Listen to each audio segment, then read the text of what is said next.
Welcome inside episode 707 of the Locked On Senators podcast. I'm Ross Levitan on the outskirts of enemy territory in Winnipeg, Manitoba, alongside Brandon Piller up in the Blue Mountains, and it's a rare off day Thursday for the Ottawa Senators. After their win Tuesday, they're off until Saturday when they take on the Seattle Kraken, but we did have an unbelievable semifinal day at the World Juniors.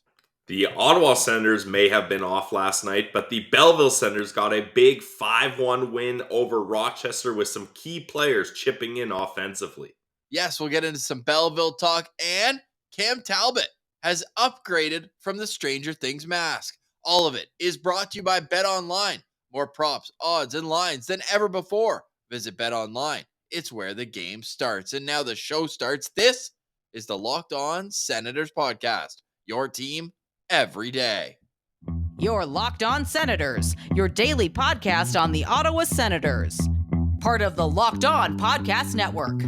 Your team every day.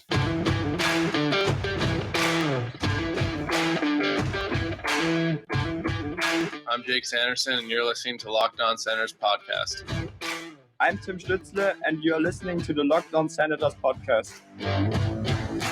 Thank you for making Locked On Senators your first listen on this Thursday, January 5th. The show is free and available on all platforms, including on YouTube, where the road to 5,000 continues. And it also helps if you leave a comment there. And please head over to Apple Podcasts and leave a review, 5-star review. It goes a long way to helping the algorithm and help the show grow. Pilsy, we got to start with Cam Talbot's mask because that thing is absolutely gorgeous. He is making his own pitch of sorts to get Ryan Reynolds into the fold with the Ottawa Senators. Yeah, I love it. I mean, any pandering we can do as a fan base, and if the players start doing it, that's even better. But going from the Stranger Things mask to Deadpool, I feel like is kind of it's on brand for Cam Talbot. Similar color scheme too, and the Deadpool drinking the Tim Hortons coffee is a nice touch too. Like, that's just a great mask in general. So I love it, and we'll see what kind of wiring he does, as we don't see that on these pictures. It'd be nice if he did something different, like we talked about with Forsberg doing the gold. Maybe a red wired mask. White. That'd be cool. It's white. We've seen it? Okay. Yeah, Cam Talbot was holding it up. Bruce Garriock tweeted out that one there. But the unfortunate part is the straps of the helmet cover up the Tim Hortons coffee. Oh, okay. Because, yeah, the first time I saw it, I didn't notice that. And then I looked later and I saw it. So that makes sense. Yeah, great mask, though. If you're just listening, it's got Deadpool on either side. One of them, he's wearing a Sens jersey, has a hockey stick where his sword is supposed to be holstered in his back, a Go Sens Go foam finger on there as well. And then on the other side, Deadpool's carrying a Canadian flag. And then, yes, he's got the classic Tim Hortons. Pillsy, they even got your laurels in there at the chin. Yes, I like seeing that. That's at least a nice bonus there. Yes, and then he always has Ghostbusters on his mask for some reason. I don't know if this is an homage to that, but he's got the little ghost there with the Sens heart. Nice. Oh, and on the other side, Deadpool's got a Sens, like the SNES. Yep. The absolutely hilarious logo there in a heart with like a mom tattoo. That's awesome. Yeah. Great details. I like this mask better than the Stranger Things mask. That's for sure. This is awesome. Easily. Now, Ryan Reynolds went on a liking spree. Fair enough. Happened to double down on us, though. So are we one step closer to getting Ryan Reynolds on the podcast? Some are saying yes, and some are saying be patient. Stop asking him, and then maybe you'll actually get him if and when he's a part of the ownership group that Bruce Garriock mentioned is not likely to be determined until March. And this is an enormous deal, not only with the team, the franchise, but also the new facility in LeBreton Flats. So it makes sense that it's going to be thorough. It's going to be a longer term situation, but the wheels are still turning. And I'd imagine Ryan Reynolds is still interested in being a part of the group that purchases the Ottawa Senators. So Cam Talbot has the mask. It's in his possession. We'll see if and when he rocks that thing next. Would you start him on Saturday, or are you continuing with the hot hand because Talbot got his run of games, and now Forsberg's playing the best hockey I've seen him play all season. Yeah, it's a tough choice because it's been so much time off too. Both goalies are kind of I don't want to say cold, but haven't played in a while. You know what? I think I might go back to Cam Talbot though. I think it was good to get Forsberg in for a couple games, but in my mind, Cam Talbot's still the 1A guy for this goalie tandem this season. So I think you go back to Cam Talbot because there's a big stretch of games coming up here where you're going to want both goalies fresh and both goalies kind of ready to go. As you got Seattle, then Nashville, and then they're on the road to Arizona, Colorado, and St. Louis. So I think I would go back to Cam Talbot here, but I don't think there's a wrong answer. Like if they go to Forsberg, I'm totally fine with that. I think a shutout keeps you in for another game. That's right. That's definitely fair. I mean, when you're perfect, you don't deserve to get yanked. So that's the thing. I don't have an issue one way or another. All right. Yeah, maybe. And then Cam Talbot can play the last game. It almost feels like a 1A, like the last game before they head back out on the road. Each goalie is 1-1 in their career against the Seattle Kraken. Cam Talbot with a .939 save percentage, albeit the small sample size there. Anton Forsberg is at a .902 save percentage, but again, each with one win in 2 career games against the Kraken. And you mentioned it, they head back out on the road afterwards for some crucial games. The Arizona Coyotes are 8-1-1 at home in their last 10 at Mullet Arena. So that's not going to be an easy game. And then Colorado and St. Louis to finish off that 3-game homestand. Then they just come back for 1 game before heading back out to Pittsburgh. A little home action, Pilsy, against the Pittsburgh Penguins in the middle of this month. But not to look too far ahead because the Seattle Kraken will be a formidable opponent. I wonder if Shane Wright will be back in the lineup by then, as he's in Halifax right now. The finals of the World Juniors are tonight after an unbelievable semifinal we witnessed on Wednesday. We'll get into that after a quick break and more. This is the Locked On Senators podcast. We'll be right back after this. And today's episode is brought to you by our friends over at BetOnline. It is the trusted online sportsbook of the Locked On Podcast Network. And guys, check out the website because they've got all of the latest odds, news, scores, updates, player performance props, over, unders, whatever you want. You can find all the best information at betonline.net. They got World Junior stuff. They got Sens. They got basketball, they got football, they got golf, boxing, UFC, whatever your sport to gamble on you prefer, or all of them. Maybe you get a little action on something different every night. That's fine. You can do that with betonline.net. And you can go to the website or use your mobile device to learn more about the trends and action. Guys, it's betonline.net where the game starts.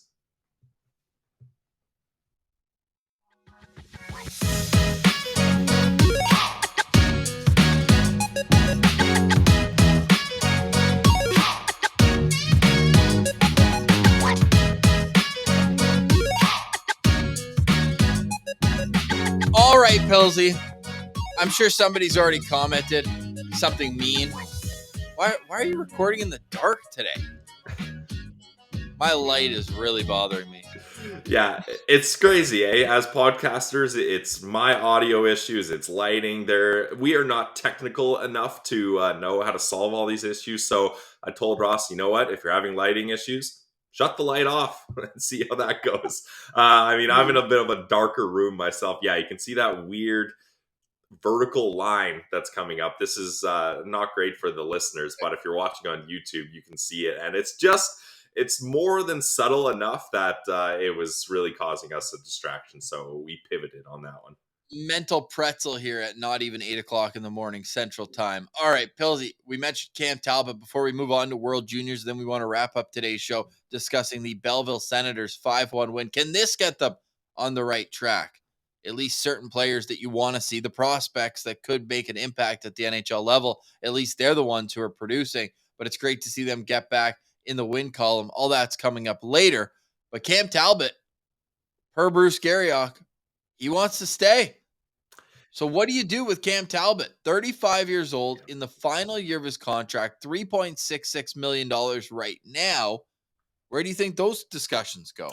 Well, hopefully we get to see him wear that mask for more than just a couple months here, as an extension could be coming. For me, Ross, I think it makes so much sense to extend Cam Talbot and re-sign him here, because the Ottawa Senators aren't looking for a standard starter goalie, which usually is north of $4.5 million. Even that's a low amount for a true number one goalie. They're looking for a 1A. Cam Talbot is that 1A, and I think they've got Forsberg on such a good contract that you can have a guy like Cam Talbot, which I think he'll probably be anywhere from the $3 to $4 million range, kind of where he is now if you extend him. And I think likely he's going to want a 2-year deal. I think with a family, and he just got traded out of Minnesota. It sounds like he likes it here in Ottawa. He believes in this core. He likes how things are going. I think it makes the most sense. Why let him go? And then you got to find another goalie, because Matt Sogard isn't ready to take on a serious role in the NHL. I would love for the Ottawa Senators to re-sign him to a 2-year deal, somewhere under $4 million. I think that works out for everyone. I think, yeah, I mean, I would be willing to go that extra year, make it 2-year extension, but I probably ask him to take somewhat of a cut, at least from his cap hit, because his current salary this year is $3 million. So I would be looking at 3.3, do the old number situation. I know some players actually are so superstitious they actually want that. Yep. Sidney Crosby, Yeah.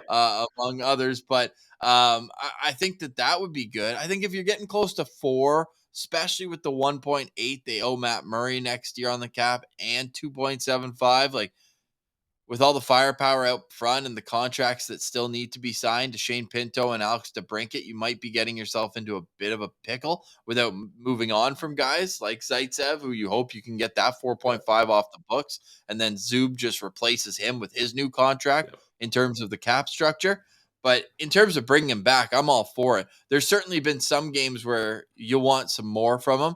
Notably, that 4th goal against Detroit was just straight up awful. The Winnipeg game in front of my very own eyes was awful. But for the most part, this guy's had a ton of quality starts all year long, giving the team a chance to win games. Now, on Hockey Reference, a quality start is determined by a save percentage that is above the average of the save percentage that you have for the year, or at least 89% on nights where there's less than 20 shots or fewer, which I don't think he's had any of this season. So he's had 14 games where it's been above his average save percentage for the year. So a good quality start, and a really bad start is a save percentage under 85%. Now the problem is he's had 5 of those, Pilsy, too.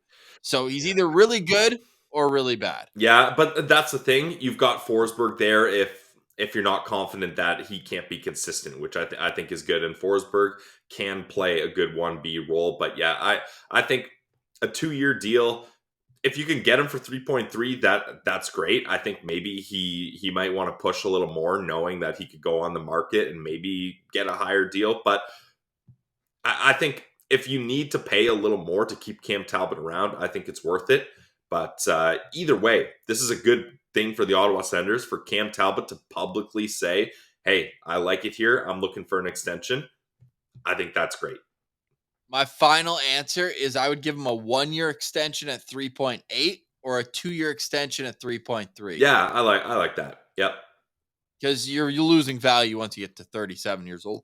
Excuse me. Definitely. Not to say that that's old by human standards, but when you're an NHL goaltender, although then the counterpoint, Craig Anderson, still kicking out pad saves with the Buffalo Sabres. All right, to the World Juniors, where nobody is 37. You hope not.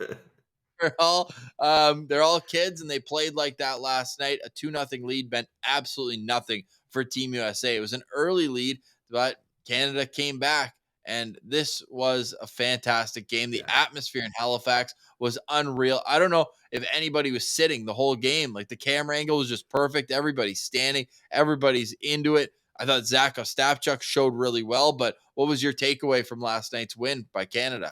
My takeaway is the TSN turning point was that disallowed goal on Jackson Blake. And look, I'm a Canadian. I'm glad it ended up happening, but that was a brutal call. Like that's got to be a goal 10 times out of 10 in my opinion, because I don't think he really makes that much contact with Milic there, and it's a great play. Like, he sneaks it past the sprawling pad.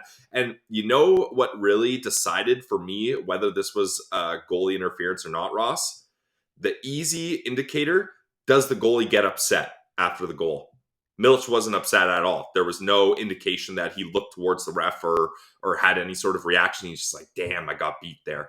And that was the TSN turning point of the game. The next disallowed goal, I mean, that one is very clearly goaltender interference. I don't think anyone is going to argue on that one. But the Jackson Blake one, man, Canada got lucky there, because I think if that goal stands and it stays 3-3, I think Team USA keeps their pedal on the floor there and they keep pushing. Whereas when it got disallowed and then the next one got disallowed, I think they really kind of slumped down a little and they weren't as intense, and Canada was able to pull away at that point.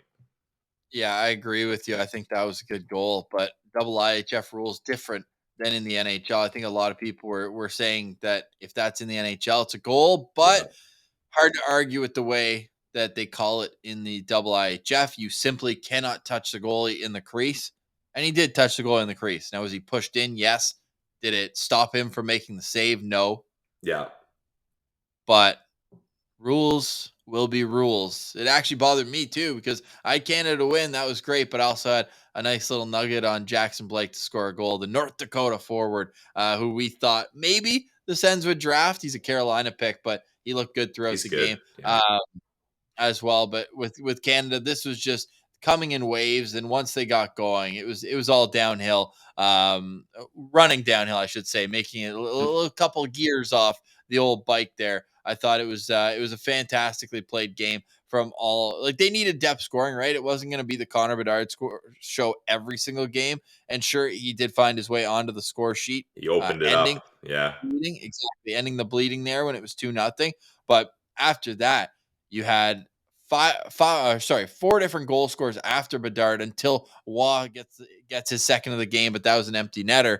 All in all, it was just awesome. Like, Ottawa boy Brant Clark just ripping that one home to make it 5-2. That, with 11 minutes left, really felt like that's when they were heading to the gold medal game. Yeah, I agree with you. But I think the real star of this game was Milic. Like, you got to give it up to him. And the crowd certainly did that, Ross.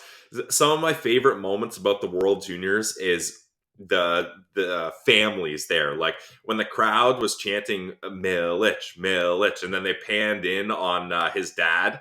Like, what a moment that must be for a dad when your son has a game like that and they're chanting your last name in the building and you're going on to a gold medal game for Team Canada.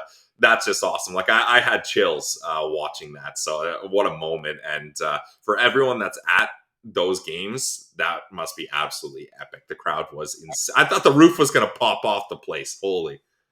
Our Central citizen, Ryan Hinman, was there in Awesome. Halifax, right? Rocking a Sens hat. So that was great to see. Yep, you love to see that. Ross, one more thing. They gotta stop the watches thing. Like, having those Team USA kids stand there and take the picture with the watches. Come on, like, you can't be making those kids do that. They all had them closed. They're just sitting there, like, just about to cry, and they got to take a picture with these Tissot branded watches that they're supposed to be showing off. Like, you shouldn't make the losing team sit there and do that, in my opinion. So the Canadians win 6-2. Hey, who were the three best players for the tournament for Team USA? Luke Hughes. Oh, okay. I don't need to know the rest. Okay, I was gonna say.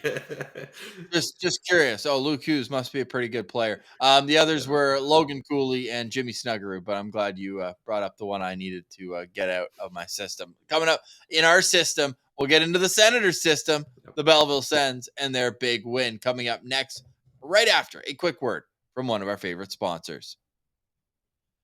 Today's episode is brought to you by Built Bar. Yes, we didn't forget about our friends at Built Bar, the protein bar that tastes just like a candy bar. Built Bars are my one-stop shop when I'm either going out to the gym or just out for a long walk, because Built Bars have you covered. They're a delicious treat, but without the fat and calories.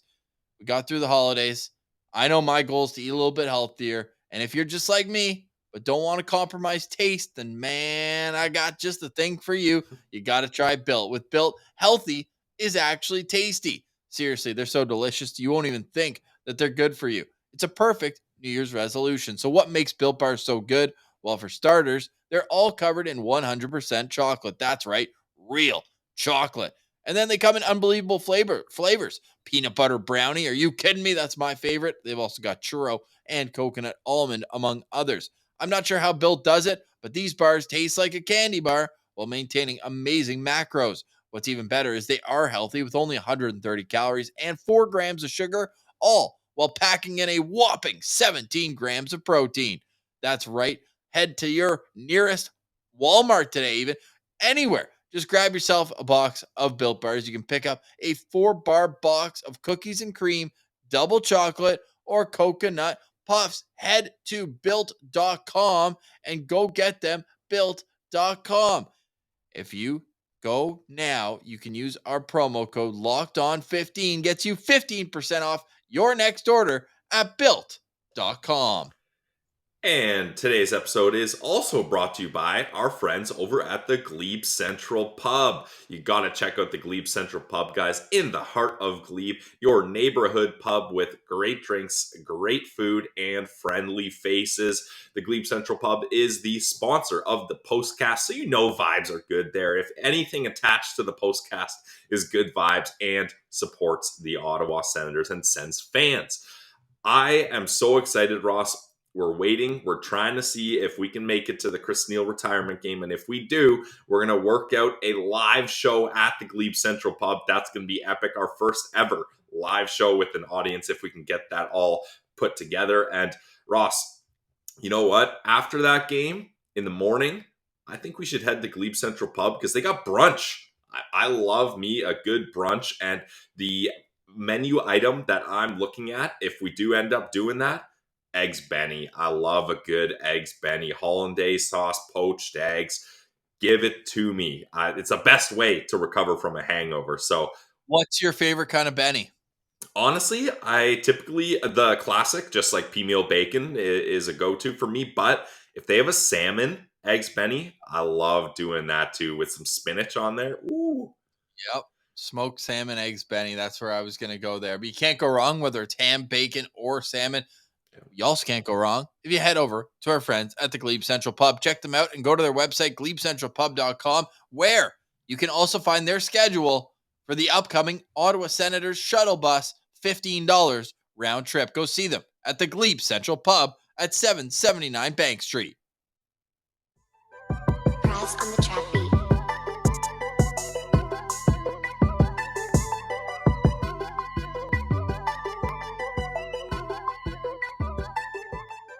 All right, Pillsy.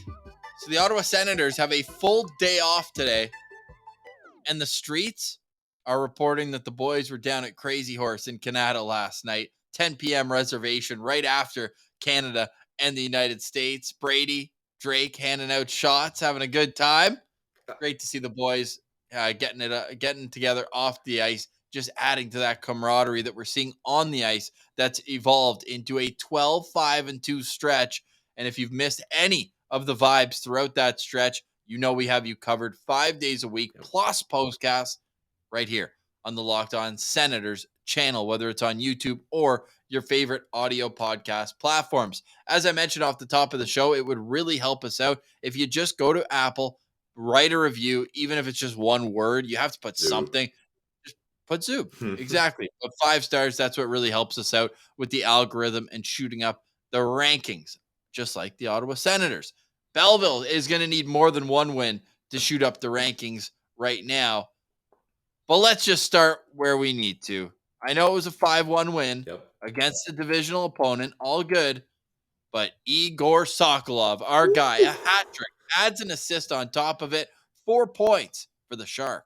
Yeah, Ross, I caught the highlights of this game, and Egor Sokolov, this was a classic Egor Sokolov performance. I mean, the goals he was scoring, just ripping pucks past Eric Comrie in Rochester, and honestly, he should have had 4 goals. One of them was disallowed. I was messaging with Egor today being like, what was up with that disallowed goal? He's like, I don't know, man. Like, that should have counted. So it should have been 4 goals there. But right after they disallowed that goal, it didn't take Egor long to just rip a clean wrister past the goalie. And, that's a good one. And not only was it a good game for Egor, Ross, but Ridley Greig had a goal and an assist also in this game. And he's been on fire lately. His last 3 games, he has 5 goals and 6 points in 3 games. So Ridley Greig, you'll love to see him popping off too. And I thought it was a really good performance by Mad Sogard as well, who kind of had some ups and downs earlier on in the season, but I feel like lately he's been playing much better. So when you're without 2 of your 3 top point producers in Rook Chartier and Jake Lucchini for Belleville, you need your other key guys to step up. Egor, 4 points. Yep, that's a step up. Ridley Greig keeping the points going with 2. And then Mad Sogard shutting down the door, only allowing 1 Rochester goal on the power play. So I think Belleville Senators, maybe it seemed like they were down and out a little while ago, Ross, but they got 29 points, only 1 point behind Laval and Syracuse, who are ahead of them in the standings. And wouldn't you know it, they play the Syracuse Crunch tomorrow night, their next game. So they're still in this fight. So don't give up on the Belleville Senators just yet. With Ridley Greig, back-to-back multi-point games for him in recent action. And don't look now, but he's up to 19 points in 21 games. He just scored his 10th goal of the season. I want to give a shout out to Jonathan Aspirot, Yes, who's come back with vengeance. 2 goals and an assist, 3 points in 5 games since returning from off-season surgery. He's such a key part of this team. And I think with him on the back end, with Dylan Hetherington back now, with Jacob Bernard Docker back now, we're going to start seeing the wins start piling up. Like their decor and Lassie Thompson was out from last night's game. I'm not sure what the deal I don't know why there. either. No, I was looking at that too, and I didn't realize that. And Jonathan Asperow's goal was an insane clapper. Like that thing was absolutely on fire. There's no chance Comrie stopping that. And ho-hum, Viktor Lodin Yep. makes his return to the Belleville Sens lineup with 3 assists. Yeah, he was clutch in Igor's one of Igor's goal and on Ridley's goal, I believe. So that's the thing. Like this team still has guys that can get it done, and hopefully Jacob Bernard Docker going back down there will really boost this decor because they've needed it big time on the back end. They have. And now they're able to have some depth, right? Because not only were guys being called up, the ones you mentioned before, but also the guys who were there were getting injured. Yeah. And they're still without Roby Arventi as well. We're hoping that he's going to come back sooner rather than later. But, I mean, even Corey Conacher they picked up, right? A veteran who would be a real solid addition in Belleville, got hurt almost immediately after coming to town. So I'm interested to see this team here going forward because the pieces are now falling in place. Like that decor is about as with Lassie once he gets back is I'm sure comparable with just about every team in the entire league here in the AHL. And now their top scorers are producing, and I'm excited to see what's to come. But right now it's still a bit early because it's a team that wakes up in 6th out of 7 place in the North Division. That being said, they are only 1 point back of being tied for 4th, as it's real tight there in the middle. Toronto's got a runaway lead with 42 points. Rochester's at 36. So again, big win for a team that is at the top of the division, if not near it, in Rochester. But Belleville, they got a long way to go. But if you're confident, Pilsy, I'll buy in. I'll put my chips in here with the Belleville Sens. Yeah, I mean, for me, once everything's healthy and sorted out, they've got a deep enough roster that I think all they need to do is get into the playoffs and not have it be a 2-game series like last time. So I really think all they need to do is stay in the hunt. And then once everything's sorted out, they're going to make a big push here. Let's finish off today's show back with the World Juniors because we know Canada's moving on. 6-2 win. We didn't mention Czechia defeated Sweden in dramatic fashion, tying the game with 37 seconds left. Thank God the 6th overall pick got his gear from Air Canada. I'm still waiting on my bags from December 23rd. That's a story for another day. Oh, my God. But if I was a 6th overall pick, Maybe that's why you have to go leave a review so we can be the 6th overall podcast. Maybe I'll get my bags back from Air Canada. That's tough. besides the point. David Yurchek scores the tying goal, and then they win it in the dying minutes of overtime. I thought this was heading to a shootout, especially after Sweden had their chance where it snuck between the Czech goalie's legs, and it just didn't go in. Noah Ostlund almost had the game winner here. Yeah, that was a tight game through and through, and I think Ross just spilled his coffee or something, so I'll tap dance here. But yeah, I think the fact that Czechia was able to pull that through and beat Sweden in overtime, they tie it late, they score late in overtime, that's just an amazing story for that country, and they got to be feeling good because typically they have good tournaments, but they're always kind of eyeing the bronze medal as their top prize, whereas now they're heading to a gold medal game up against Team Canada in Canada. And this is a team that has got to feel at least a little bit confident as they had a great game up against Canada to start this tournament. So Canada's going to want some revenge here as they don't want to be embarrassed like they were in the first game. And it's all on the line. Gold medal on the line here. And it's going to be a thrilling game tonight. Although if you're Team Canada, you really got to make sure what happened in that first game does not happen here. Yeah, not only that, but what happened in the semis can't happen here. You can't be falling back 2-0, right? And I don't know if Bedard is like the Connor Bedard whisperer because they play together in Regina, but Bedard's least productive game was that opener against his junior teammate there in Svozil. Svozil and Jurček have been the two best defensemen in this entire tournament. So it's going to be a great, I think, low-scoring game in all likelihood there with the Czechia tonight. But I'm excited for it nonetheless, Pillsy. Give me a score prediction. I got Canada win 4-1 here. I think they really need to show their dominance here, and I think it'll be 3-1 with an empty netter. Okay, I was close in yesterday's game. It was 6-2. I said 5-3. Did you? Okay, yep, nice. When I said 5-3 with an empty netter, it was 6-2 with true. An empty Yeah, netter. yeah, true. Yep, you did. So credit to me, thank you. Yep. Great job. So that just means I'm going to be way off with this one. Yeah, no kidding. I'm going to say 3-2 Canada. I think it's going to be regulation. Yes. Okay. Yes, 3-2 regulation for me. Let us know in the comments what you think. And today's question is, what do you think the Senators should do with Cam Talbot? Yes. Wait until the summer? Sign him now?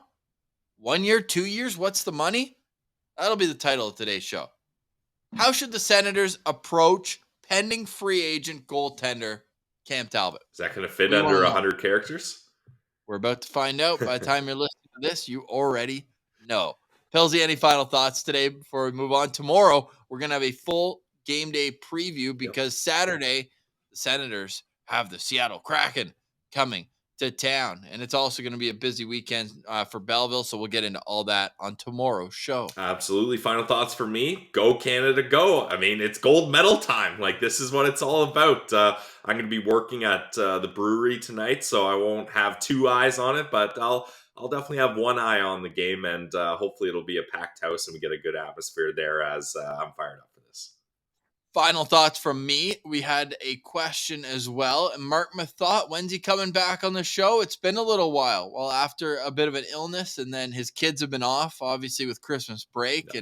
And I think that was a big benefit of why he's with us now, is that he doesn't have to be here 5 days a week. He can come in and out as he pleases. But I've been assured that he is extremely excited to come back and chop it up with us next week. So stay tuned for more Mark Mathot's on Locked On Senators. But for today, we say goodbye. For Brandon Piller, I'm Ross Levitan, and this has been the Locked On Senators podcast. Your team every day.